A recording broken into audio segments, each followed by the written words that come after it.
Harry, how has it been for you and the three other players that were in isolation to join up with your teammates again in the past couple of days? Yeah, it's obviously been great to get out of the isolation, so it's good to be able to join the group again and be able to train with the group. We've had a couple of days now to be able to hang out with them and have a training session yesterday, so pretty exciting to be out with the group and focus on the game this week now. Yeah, and can you tell us a bit about the sort of training you were able to do while you're in that isolation period, and I guess how you felt in your first intense session back? Did you feel nice and fresh, or like you'd lost a bit of the top end fitness or something? No, it was great to be able to. We were lucky enough to get some cardio equipment and some weight equipment dropped off to the house. We were out in the garage, so we still had a treadmill to be able to run, and we were lucky enough to stay in contact with our conditioning staff throughout that time and be able to train together and do a bit of touch as well. So first couple of minutes of training, I could feel my lungs, but apart from that, it was good to get back in the groove of it, and looking forward to getting out there again tomorrow. So Harry, you feel like you're ready just to go straight back into it, and you are fit enough to play at the highest level? Yeah, absolutely. Look, obviously it's not ideal missing a couple of games of footy, but at the end of the day, I think we only missed a week of training the way it panned out, and because of the equipment that we had in isolation, we were able to keep on top of everything, our strength program, and keep the legs ticking over. So feeling good heading in tomorrow, and like I said, looking forward to getting back into it. What was it like when you found out you were one of the close contacts? So was it a bit of a crazy time? Were you ever worried that you might actually get it? Nah, it was a bit of a crazy time. It was a bit strange, considering I was just preparing to play a game of footy, and literally 2 minutes before I run out, I get told I'm a close contact and can't play. So it was a bit odd, and we made sure we kept the vibe pretty and the energy pretty good, considering that there was a game on within 20 minutes. So it all happened pretty quickly. Thankfully, we've had a couple of good performances since then, which has made it isolation a little better. But it was pretty crazy, but I'm happy to be on the end of it now.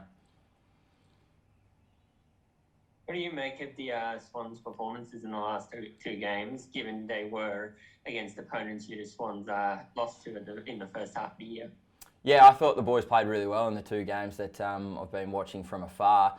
It's great to see a number of players playing well. I think that was the great thing to be able to come out of it. We had the weight of numbers to be able to play some strong brand of footy, and I think early in both games we didn't start the way we would have liked to, but to be able to fight back, show a bit of resilience, it was great to see. So we'll be looking to continue that. And Essendon this week, another close game in the first half of the year. Are you working hard to make sure it's a bit less stressful at the death? Yeah, look, they're a great team. They've been playing some great footy and obviously fighting for a spot in the 8. So we've got we're going to have our hands full tomorrow. But hopefully we can put in a good, strong performance like the boys have been the last couple of weeks, and come out firing. And we know they're going to be, so we're going to have to match it with them if we're going to get the 4 points. Harry, you've had plenty of close contests with Essendon over the past few years. What is it about the two teams that means you match up so well and seem to be so even? Yeah, I'm not too sure what it is, but I think it's just a couple of great clubs going at it and really fighting hard. And then it's just panned out that way. There's been some great contests over the years, and I don't think tomorrow will be any different. So, like I said, we're going to have to be on our A game to get the win. So, really looking forward to putting in a big performance and hopefully playing some good footy. And while you're watching the game last weekend, I guess you would have seen Lance Franklin's elbow on Luke Ryan. He had the charge downgraded to low impact, so avoided a suspension. Has the club and the coaches said anything to the players about trying to avoid scenarios like that? Because you don't want to be, I guess, missing any games in the lead up to finals now? Not that I'm aware of. No, I've only been back with the group for a day. So, but yeah, it's obviously great to have Lance out there. He's obviously a big presence and a big game player. So, really, glad that he's been out there for us, because you walk a little taller when Lance is out there with you. So, we love the way Lance plays. So, I think his resume speaks for himself. So, you just love the way he plays, and we stand a bit taller when he's out there with us.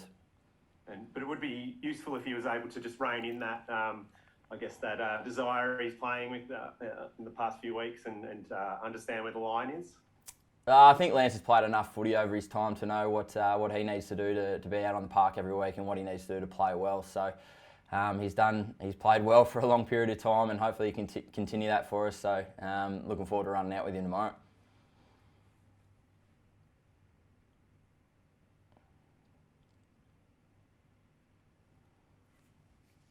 Anyone else? Yeah, I've got another one. Just as, I guess, Harry, as one of the leaders of the group, now you've all but tied up a finals place with the 12 wins. How is the I guess the more experienced members of the team keeping the young guys on track, especially now that there is something to look forward to in a month's time, but still 4 games to play? Oh, well, I think we've still got a little bit to prove. Like, you still want to be playing good footy week in, week out. And I think that's what the great teams do. They're able to focus on just the week in front of them. And we've got some great teams coming up, and that starts tomorrow with Essendon, who have been playing some really good footy. So the good thing about our young guys, they're really, they believe in what they can do, but they're really committed and determined to continue to play and improve every week. So. And like you said, we do have those experienced heads to be able to find the balance between on and off field, especially when you're away from home a little bit. So, we'll just continue to try and improve every week, and if we can keep that focus on trying to get better and play some good footy, I think it'll hold us in good stead. And compared to last year, the Swans injury list is very small, so it means you're really spoiled for choice over the last part of the year.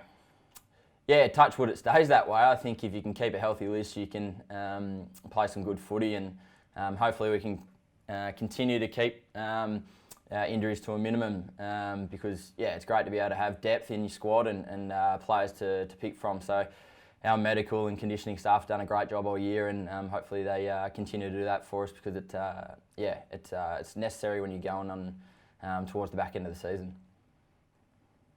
Harry, is there a sense that the flag this year is quite open, and that even if Swans don't finish in the top 4, that it can be won from outside the top 4? Oh, it's similar to the question I just answered before. We're sort of just concentrating on week by week when we just want to improve every week and continue to get better, and then what'll eventuate will eventuate, but we've just got to control what we can control, and that starts tomorrow with Essendon, and then we'll go from there.